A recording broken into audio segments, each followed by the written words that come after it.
Viewers, welcome to my channel. आज हम बड़ी सोच का बड़ा जादू बुक का 5 चैप्टर पढ़ने जा रहे हैं। उसका पहला पार्ट, रचनात्मक तरीके से कैसे सोचें और सपने देखें। सबसे पहले तो रचनात्मक सोच को लेकर फैली एक गलतफहमी को दूर कर लें। ना जाने क्यों विज्ञान, इंजीनियरिंग, साहित्य और कला को ही रचनात्मक काम माना जाता है। ज़्यादातर लोगों की नज़र में रचनात्मक सोच का अर्थ होता है बिजली या पोलियो वैक्सीन की खोज या उपन्यास लिखना, रंगीन टेलीविज़न का आविष्कार करना।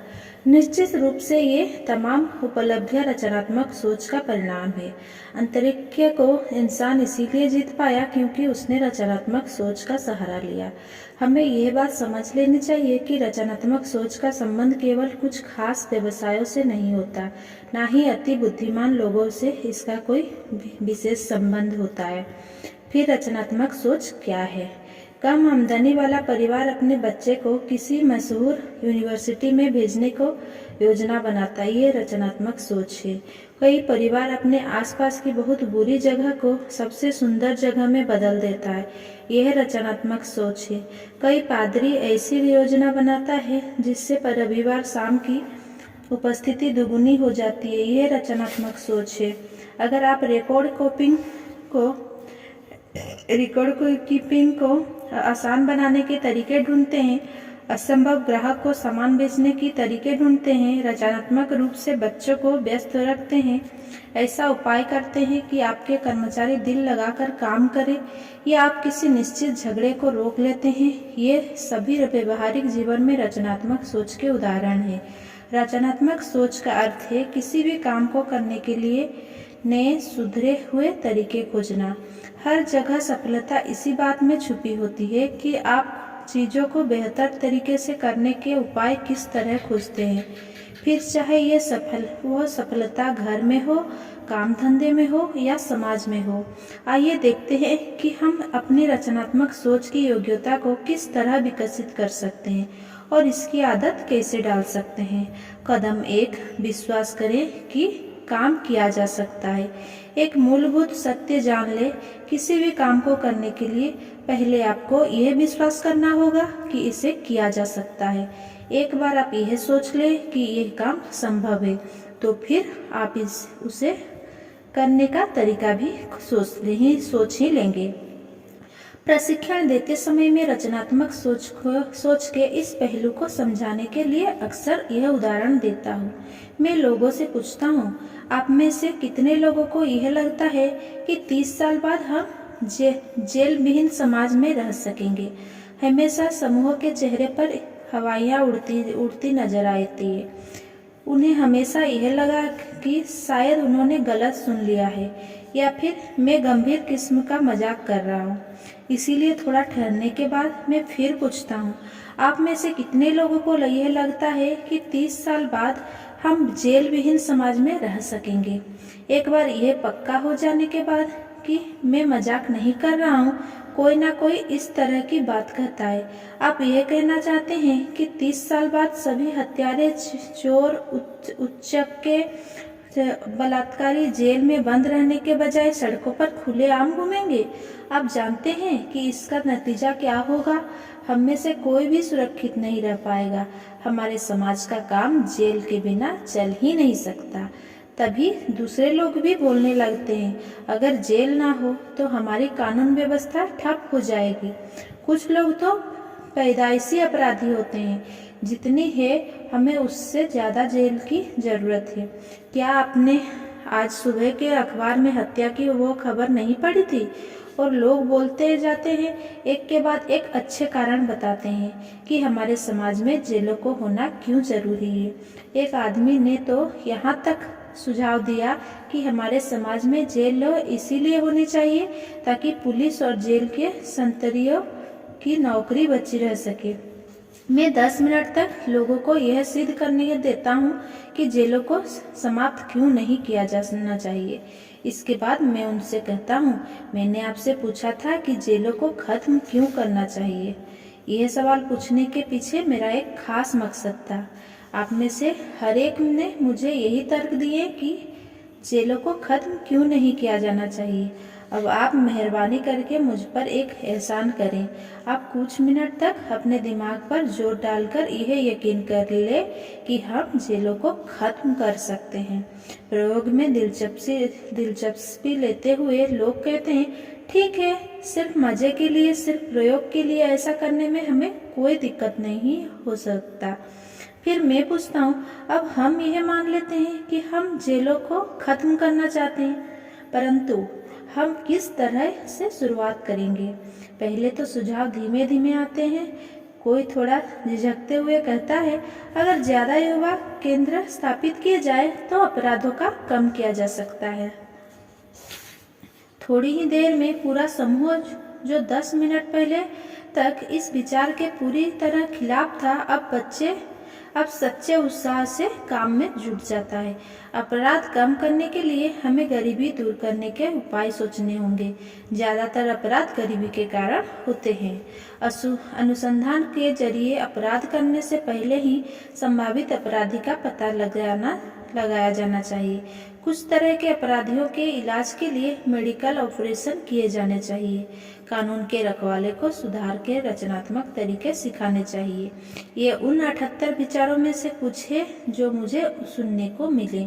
मेरा प्रयोग ये था कि किस तरह जेल विहीन समाज का निर्माण किया जा सकता है। जब आप विश्वास करते हैं तो आपका दिमाग तरीके ढूंढ ही लेता है। इस प्रयोग का सिर्फ एक संदेश है, जब आप यह विश्वास करते हैं कि कोई काम असंभव है तो आपका दिमाग आपके सामने यह सिद्ध कर देता है कि यह क्यों असंभव है।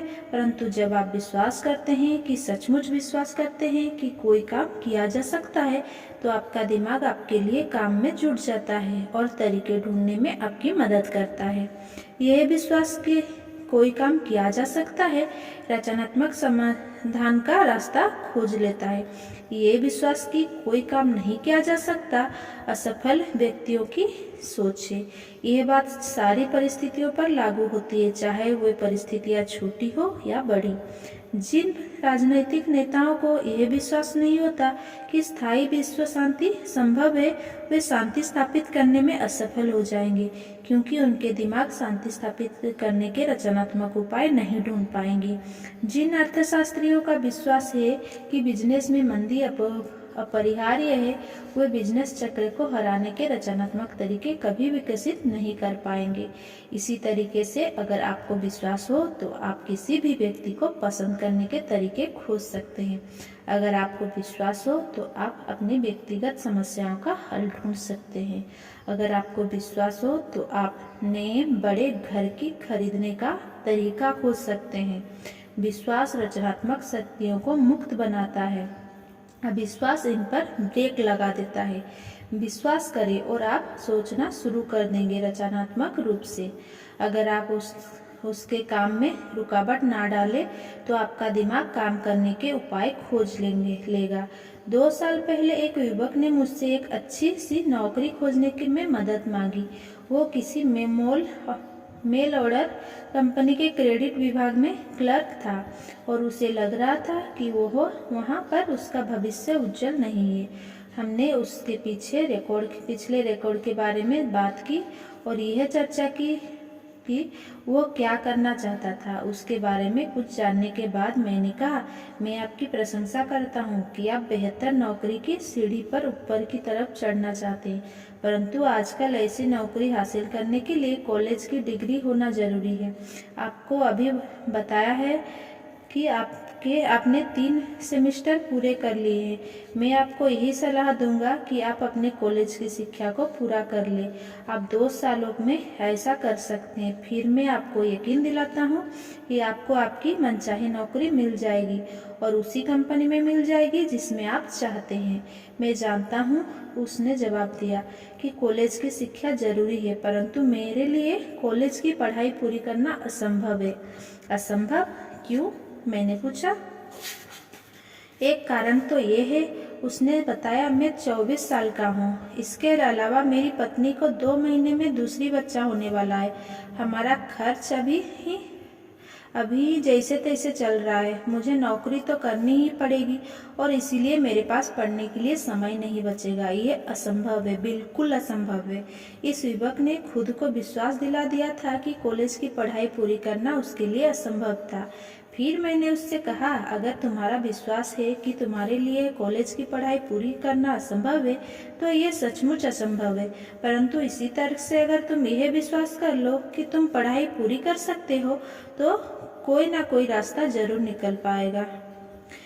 अब मैं चाहता हूँ कि तुम यह करो, अपना मन बना लो कि तुम कॉलेज जा रहे हो। इस विचार को अपनी सोच पर हावी हो जाने दो। फिर सोचो, सचमुच सोचो कि तुम ऐसा किस तरह कर सकते हो और अपने परिवार का खर्च चलाते हुए ये किस तरह संभव है। 2 सप्ताह बाद आना और मुझे बताना कि तुम्हारे दिमाग में किस तरह के विचार आए। मेरा युवा मित्र 2 सप्ताह बाद आया। मैंने आपकी कई बातों पर काफ़ी सोचा।